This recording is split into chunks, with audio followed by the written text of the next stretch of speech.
Hey everybody, welcome back. No baby this time. See you next episode. Wah, wah. We do it. We have some metal straw. We got a little metal straw. Can't replace the baby. Oh my god, now I'm just knocking freaking everything off my desk. It's not as packed and cluttered on the desk as it would seem based on the sound that you heard there. There's your seed, by the way. I think you love experimental treatment here. It ended up being good. Of course, what I wanted was what I didn't get. I wanted some HP. But experimental treatment is pretty low risk as Judas, I think, because you can't get that HP down, at least not early. Not until you get your first... I mean, we knew that was coming, right? Like, as soon as I walked into the room, I said to myself, like, I don't know how you're getting out of this one without taking damage. Not gonna sweat that key too much. Also, not gonna worry too much about the deal with the devil here. You know, this is... We've had a lot of Judas runs lately. They all function on a similar principle very early on. It's just survival, you know? You try not to... An annoying room. Very annoying room. You try not to concern yourself too much with high-level play. You bring yourself back down to brass tacks. You know, how do we get that first HP upgrade? How do we get that first spirit heart? And then from there, you know, the beauty is, you know, Judas on a random streak is like paying up front, you know? Azazel's like a payday loan. You know, you're paying like 74% interest on 50 bucks before you pay him. You take a $50 loan. 2 weeks later, you pay him 50 bucks. Then they phone you, and they're like, "You owe us 200." I don't under. Does anybody else? Some of my colleagues would tell you, "Oh my God, the universe is collapsing." That being so, we gotta really watch out for the champions here. This is like paying up front, and you know what? It's like paying in cash. We even get a little bit of a discount. Not every place does that. There are some places where it's like, hey, if you pay with cash, you get 15% off or something like that. It's basically like an advertisement that this particular location, you know, engages in tax fraud. I don't know if I wanted to blow up the spot for them. This is an open secret, right? Anytime there's an establishment that's like, if you pay us in cash, we'll waive the tax. I'm like, yeah, it's because you're waiving the tax. You can just legally advertise that. I'm not trying to, you know, some of the best restaurants in the city here are, you know, cash only. When you know, not post-pandemic, obviously, it's a little different, but, or mid-pandemic, I should say, it's a little different.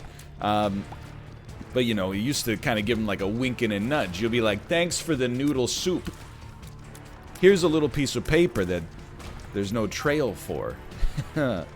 Don't spend it all in one place. Boy, it would sure be a shame if somehow this was missed in your corporate accounting later this quarter. Anyway, I'm just saying, noodle soup. That's all I'm saying. All I'm saying is noodle soup. Can you believe we got 6 keys, no bombs? Like, I'm not being negative about it too much. We have so many tinted rocks. If we could just get a single bomb, everything could... Oh, no. I was gonna say everything could fall into place, but...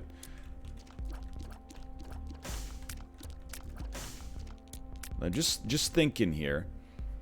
Everything is fine still, but just be careful, right? Like, there's probably tinted rocks that maybe could pay out a little better than this. Like, there might be a tinted rock that is adjacent to, like, some other valuable stuff, but come on, come on. That's all I wanted to see. All I wanted to see, single spirit heart, totally okay. Didn't have to be 2 spirit hearts. One of the very few times I think, like, we're better off not getting small rock. And this run is really amazing, thanks to Rotten Baby and the stats up we got from experimental treatment. We just need to not die, which is kind of like its own little miniature game, if you will. A miniature game. Someone should come up with, like, a game. It's kind of like a board game mixed with a bunch of miniature games. Maybe you could play as, like, popular characters from another franchise or something. Dude, that'd be pretty cool. So there are other plays we can make here. We could strength card. play the Demon Judgment for a minute, but it's not going to pay out. We're not going to get there, because we're only going to have 1.5 HP. You need 2 in order to play the Demon Judgment 6 times. So I think you actually just take Dark Bum, and this is, you know, one of those moves that's really scary, but long-term should result in us having a much better chance to win. Like, I feel very, very strongly that we have probably just won the run right here. But things are very fragile right now. This is where you gotta keep a little mental arithmetic, you know? This is where you gotta be like... Oh, Tomo wants to get in. One moment, once we finish this section right here. One moment, please. This is where you gotta do a little mental arithmetic, right? You gotta be like, we have 1 red heart, 1 spirit heart, and we're gonna keep it moving that way. We're gonna keep it moving that way. Okay, Tomo. Hey, buddy. Come on in. Welcome. Welcome.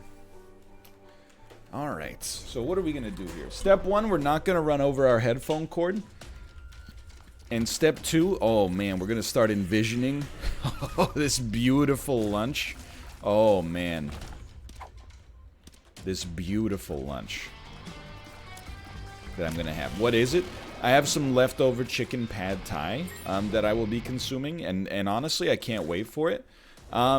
I will say I had my first not-so-amazing experience with this meal delivery service, and it really, like, it turned me into a bit of an a-hole, I'll admit, and it also kind of, I mean, not that I talked to them and was like, can I speak to your manager, but it highlighted a banter-rich topic that I've returned to time and time again. I like vegetarian food, okay? I have been a vegetarian, admittedly only briefly, for a few months in my life, but I discovered many of what I would consider my favorite meals today as a result of that brief foray into vegetarianism. For example, dosa. I had never had a dosa in my life before. Dosa D's on your forehead. I'd never had a dosa in my life until I became vegetarian. You know, and then, you know, I went to an Indian restaurant and was like, well, I can't have, you know, saucy meat like I normally do, so let's see how this goes, you know? And I was like, this is fantastic, it's delicious. You know, hundreds of thousands, or what, maybe even tens of millions of people eat them on a regular basis, so, you know, it's not like I'm the first person here to discover how good a dosa is, I'm just saying. But the one thing that, it's annoying because this is like a very common, like the way I thought of what vegetarians ate when I was like a kid is that they just ate tofu versions or vegetarian versions of food that like omnivores ate, right? Like, well, omnivores eat a cheeseburger. Vegetarians probably eat a tofu cheeseburger. Look, I'm not going to say I haven't had some veggie burgers in my day, but really, like, my least favorite kind of vegetarian meal is, hey, we tried to replicate, like, the taste of a meal with meat in it by using, like, mushrooms or, you know, textured vegetable protein or whatever. Those, to me, I find, disappointing and quite frankly in some circumstances even off-putting. So I had, like, from this meal prep service, I had this shepherd's pie, and I was pretty excited because, like, I'd never really liked shepherd's pie because I always thought it kind of looked like a gross mishmash. And then I realized, like, one time we had like the meal prep service we actually cook gave us like a shepherd's pie, and I was like, fine, I'll make it. And then when I made it, I was like, what the heck, this is delicious. And then my brain was like, yeah, of course it is. It's like meat, vegetables you like, and then toasted mashed potatoes on top of it. It's like the ideal food for you. Not metabolically, but, you know, spiritually. So I was pretty stoked for this shepherd's pie. I've been very pro shepherd's pie since then.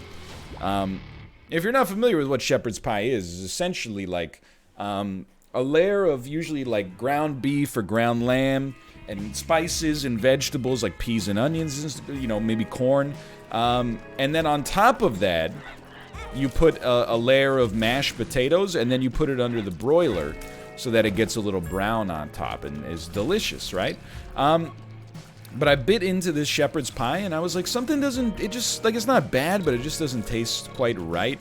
And then I looked at the lid, and it was like, proudly made meatless, though you wouldn't know it. And I was like, I'm sorry to inform you, I did indeed know it.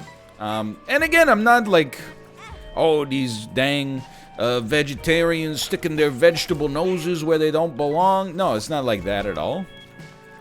But you know, a lot of the meals that come from this service are actually vegetarian, and I'm like, I'm very much for them. Like, it's some kind of, I don't even know what the name of it was, but it was kind of like, and I know you're going to say it's falafel. It's not falafel, but it was like a falafel-type meal made with a different bean. It definitely felt like it was a different bean. Because the balls of the meal were not, like, toasted and brown. They were kind of like almost purple, is what, almost like a taro color, if you will. And it was delicious.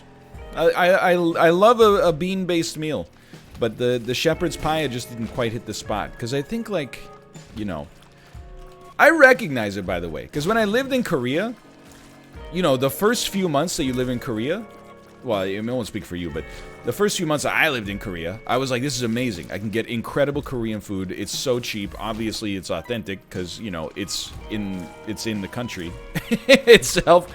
And then, you know, it's pretty healthy on top of that. And man, there's like so many dishes they, you know, as of 2010, 2011, hadn't made it, you know, over to my small city in Ontario at that point, right?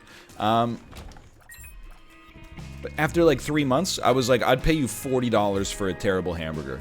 Just not every day, but it's been so long since I experienced, you know, a greasy hamburger. I drastically would overpay you for it.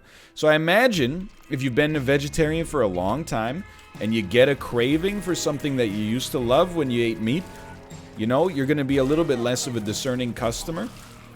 So I understand that there's kind of a place in the ecosystem for this sort of stuff, but man, let me tell you.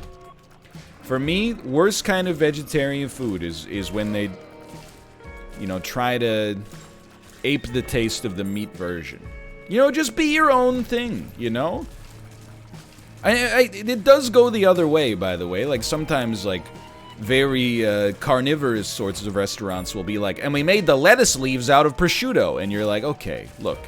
Why can't we just have the arugula be arugula and the prosciutto be prosciutto? And, you know, they already make leaves, you know? The leaves have already evolved. You don't need to make your own leaves out of pork. Like, it just seems, you know, you're playing God. But anyway, I think I'm preaching to the choir there. Like, I was vegetarian on one Thanksgiving. And I remember my mom was like, well, if you're not going to eat the turkey, like, what do you want to eat? Should I get, like, some tofurkey or something like that? And I was like, absolutely not. What I would love is if you just got me some samosas. And you know what? She got me some samosas. And I was the weirdo eating samosas at Thanksgiving dinner with a huge smile on my face. And you might think that people were like, whoa, what's up with this guy eating samosas on Thanksgiving? But I think, honestly, some people were like, yo, I didn't know you could just do that. I didn't know yet you could just eat samosas on Thanksgiving. Why am I eating this turkey? Anyway. I know, by the way, you're gonna, because, and again, there's a little bit of a delusion is required, I think, to be a completely content vegetarian. I would, and I've talked about it before, I would convert to vegetarianism and pretty quickly. And, you know, there's no way to make this sound better than like, oh, but my wife won't let me. But, you know, my wife, is, you know, she's Korean, and a lot of Korean cuisine is meat-based. Like, genuinely, like, when I interviewed for jobs in Korea, and I was like, oh, I'm a vegetarian right now, is that okay? The average response was like, yeah, no problem, you can just eat fish. And I'm like, fish, about that. Anyway, pretty insulting to the fish to insinuate that it's not flesh, but anyway. And on top of that, she has, like, anemia, so she needs to, you know, eat iron. So, you know, truth be told, not the metal. I mean, yes, the metal, but, you know, not like an iron bar, but, you know, red meat in particular. So, yeah, we could prepare, like, 2 different meals, but then you're like, you know, it's not really the right time to be adding that level of inconvenience into life.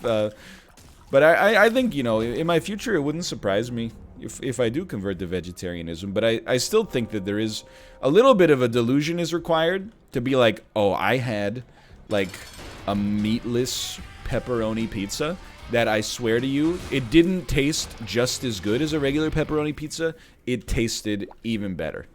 I'm here to tell you, as somebody that goes back and forth between, you know, the meatless version and the non-meatless version, it really doesn't, and you're just lying to yourself. Nobody believes you when you say that, okay? And don't get me wrong, you can have meatless versions of things that, in my opinion, are just as good as the meated version. Some classic examples, chili. You know, if I make chili for myself, I'm gonna put ground beef in it, or maybe, you know, maybe ground pork, or maybe even ground turkey, depending on, like, what kind of chili it's gonna be. But if you were like, hey, this is like a vegetarian chili, I wouldn't consider it a compromise at all. I would be like, yo, I love beans. I'm not gonna get into the beans and the chili argument. You know, that's up to you. If you want to waste your Tuesday getting in an argument about stews on the internet, by all means. I can't stop you there. The only time I would actually be disappointed is if you were like, yeah, instead of ground beef, I used, like, synthetic ground beef. I'd be like, no, man. Just leave the meat out and put in more beans or something, you know? Like, you don't have to... When you're playing the meat eater's game, when you try to, like, recreate their own thing, you know? You got your own thing, let them have their own thing. The flip side is, I will tell you, I haven't had one in a while, but the Beyond Burgers are really good. They are pretty close. Maybe not exactly, but pretty close to indistinguishable from the real thing. And you know what's weird? Like, in some ways, some people will take this as sacrilege for sure, but there are some days where I think, like, I would, in my head, I'm like, oh, I'm not craving a burger, I'm craving a Beyond Burger. Something about the way that it, you know, it smells a little different, and when it cooks up, like, it fries a little different. Like, there's a place for both, let me put it that way. The Impossible Burger hasn't really made it too many places in Canada yet, but I would definitely give that a try as well. But apart from that, I very rarely does vegetarianism succeed by trying to beat meat at its own game. That's my take on this subject. Anyway, so I took that off the menu. Because thankfully, I have the right to do so, and, you know, no harm, no foul. If you really want shepherd's pie, then by all means, you have the vegetarian shepherd's pie, where instead of ground beef, it used, like, minced mushrooms. That's part of my problem as well. I'm not really the biggest mushroom fan, but I was also quite hungry. So, you know, desperate times call for desperate measures and all that. Anyway. We're doing very well on this run. We haven't talked about it too much here. We're doing very well on this run. I should go back and get that key. That's just egregious to leave that key behind. I am waiting. I feel like we're in need of maybe, like, one killer item from our deals with the devil. Doesn't have to be Mom's knife, but I wouldn't turn up my nose. Pardon me. That should be spun, right? No, I am conflating last run with this run. The faster I can get that pad thai into my brain, the better I'm gonna feel. It's not into my body, it's getting the glucose to the old brain, you know? But yeah, I mean, the run is very good. I mean, you can see our damage in particular. Like, when we use Book of Belial, it goes up to 15, which, especially with Rotten Baby, is very good. But I do feel like, I mean, I guess maybe this is, like, insanity, but I'm like, 9 damage? Come on, man. I guess maybe just a rate of fire would hit the spot right now. I don't even want the pill, man. Why use it? Like, we're not gonna even take the pill.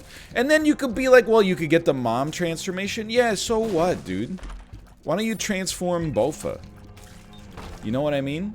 Like, transform both of those suggestions into something that's useful. Like a great recipe for a meatless chili. We got 10 damage. We're not running out here using the mom transformation to do damage to any enemies. Come off it, Napoleon. I don't know if anyone ever says that in Napoleon Dynamite, but, you know, come off it. Actually, now that I think about it, I'm like, do people even say that in other parts of the world? Or is that a Canadianism? Come off it is like, oh, stop with your nonsense. Or like, you know, oh, abandon that idea. Oh, come off it. You really think Laker Ice is better than Lakeport Honey? Come off it, bud. You got a frickin' screw loose. Odds are we're not going to want anything here, but, I mean, Tech Point 5 is pretty good, but, you know, we don't have any technically renewable HP. We've got a really good beat on, like, probably getting some HP coming for us because of the Bloody Penny plus Dark Bum, but... So, yeah, that's my thoughts on food.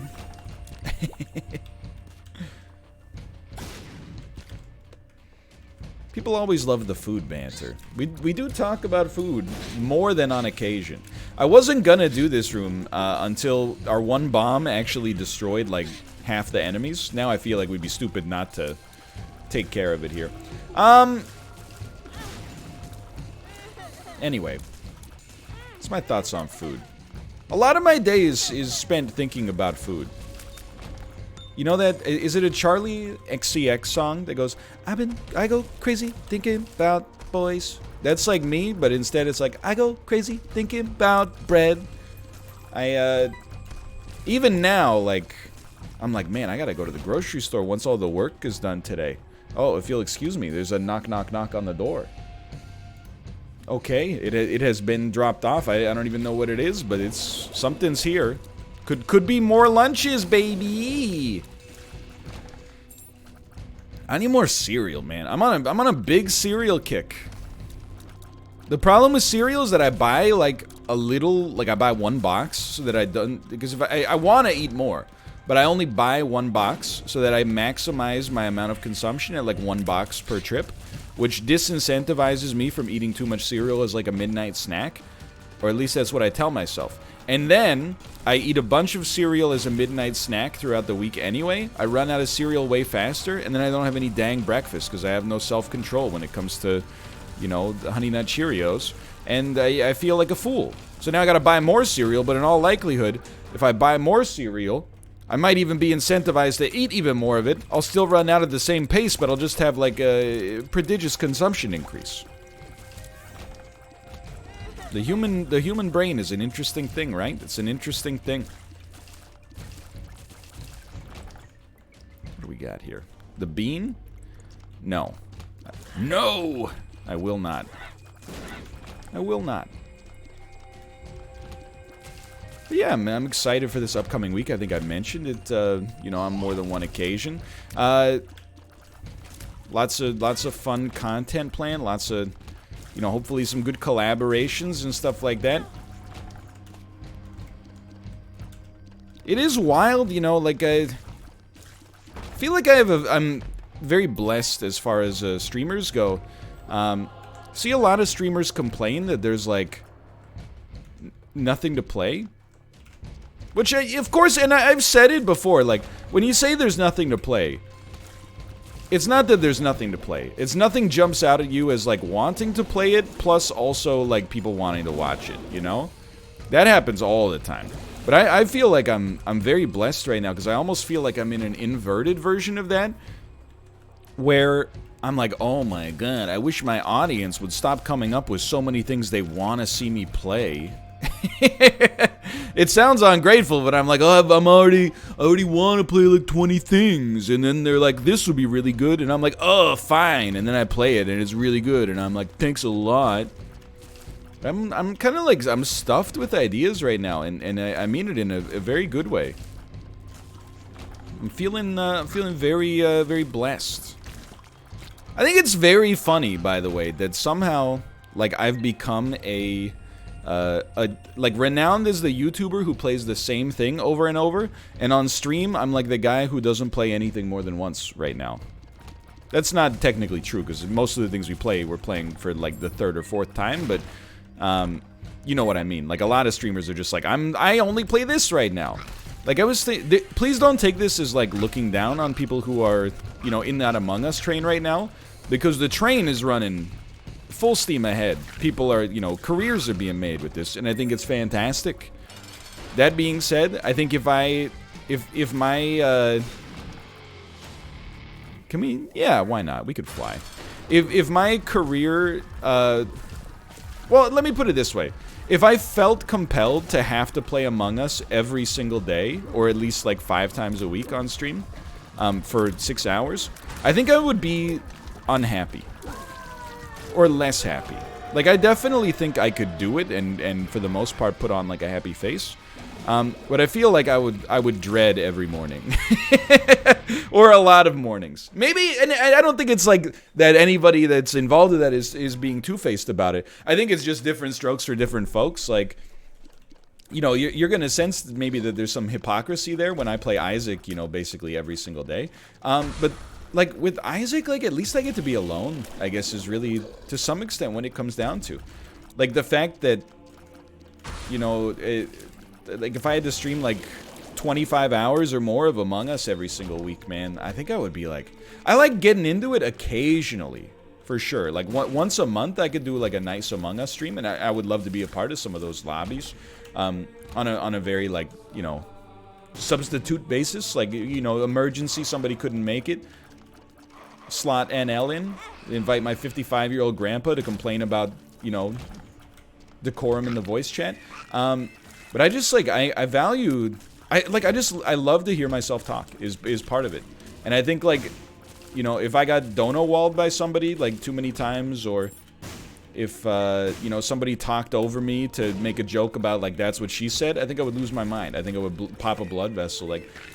Which I think is part of what makes Twitch such, like, a beautiful platform, right? Like, there's different strokes for different folks.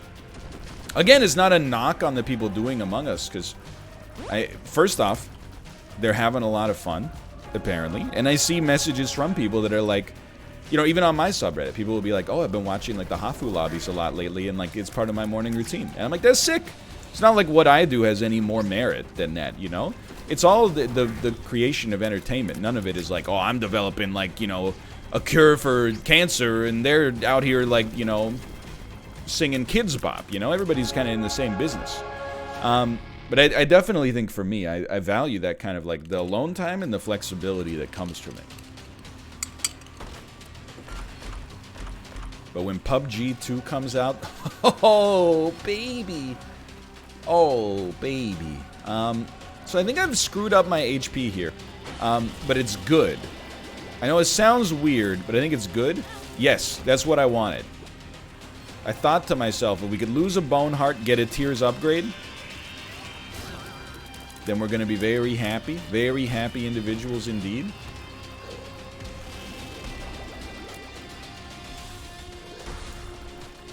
Anyway, that's my thoughts on that. You know what I'm having a great time with? Like, I like a lot of the content that I'm making right now.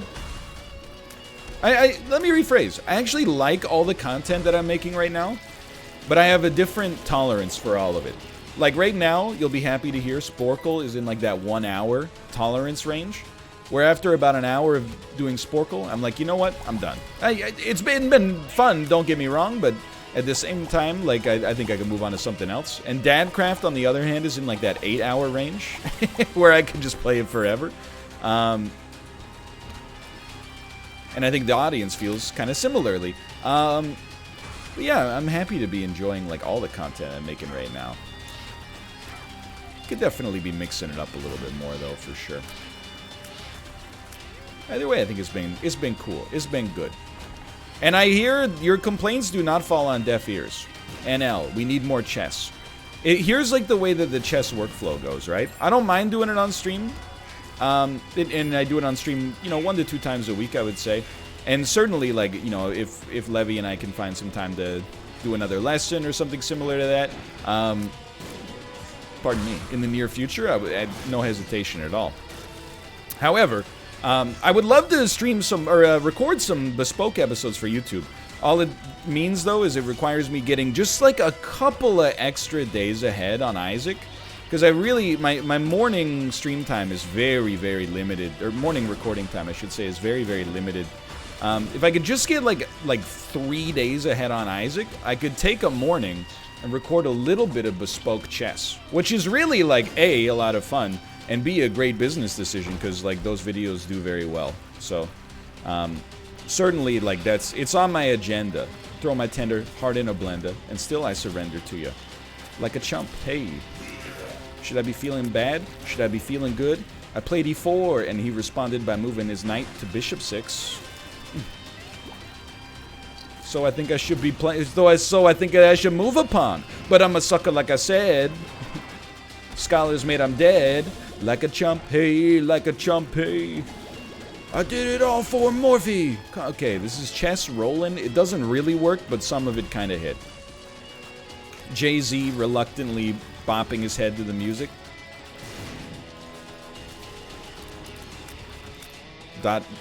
.gif.net.gov. Zipit.us.co.uk. It's Austin Powers. So yeah, I threw another bit of HP away there because I thought we could get a tiers upgrade. Didn't end up working out that way. Which is fine. We gotta be getting close to the exit here. We gotta be getting close to the exit here. Maybe? I don't know. Okay, yes. No, if I killed you last, I would have gotten spun, maybe. No, you can't just ignore kill order on rooms. Haha, arrow keys go burr. Anyway, you know, if you like that kind of humor, come to the stream. More cerebral content like that. We all know that General Custer died at the Battle of Little Bighorn, but what this book presupposes is, what if he didn't? You guys ever see, can you name that movie? I'll leave that as your open-ended trivia question here. I'll give you a hint. That's a line that's said by Owen Wilson. For now, thanks for watching. Hope you guys have enjoyed the episode. If you did, click the like button. Helps out a great deal. Of course, subscribe if you want to see more in the future. For now, thanks for watching. I'll see you next time at twitch.tv/Northernlion for streams, Sunday to Friday. Follow. See you then.